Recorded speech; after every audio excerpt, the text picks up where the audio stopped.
দাসপুর গ্রাম।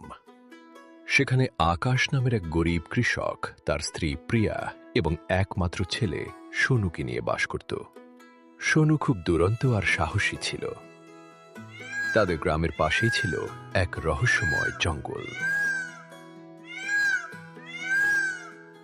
সোনু বাড়িতে বসে বসে খেলা করছে।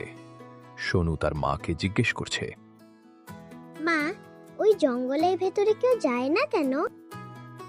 ওদিকে কেউ যায় না রে খোকা, তুই কোনোদিন ওদিকে যাবি না, জায়গাটা খুব খারাপ।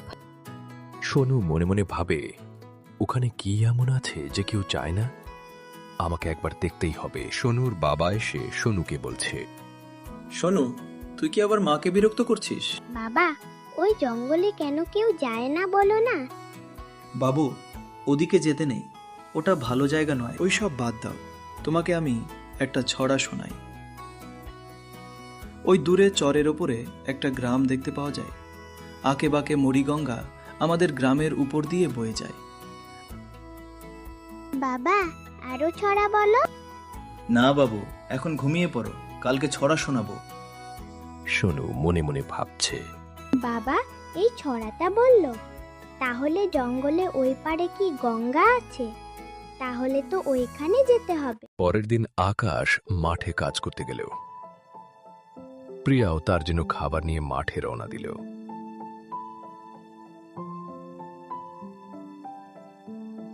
সোনু সুযোগ বুঝে জঙ্গলের দিকে হাঁটতে শুরু করল।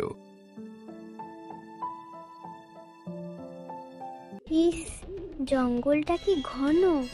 আমার তো একটু ভয় লাগছে, তবুও দেখি তো কি আছে ভেতরে।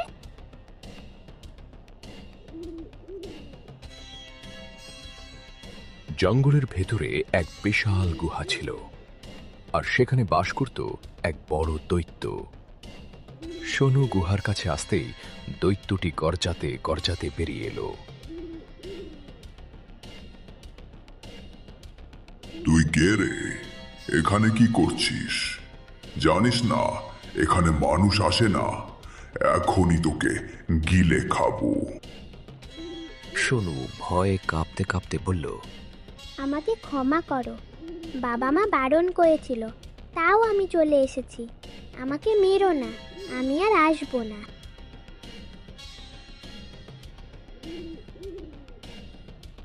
ঠিক তখন গুহা থেকে একটা ছোট বাচ্চার মতো দৈত্য বেরিয়ে এলো। এরপর কি হবে? দ্বিতীয় পার্ট।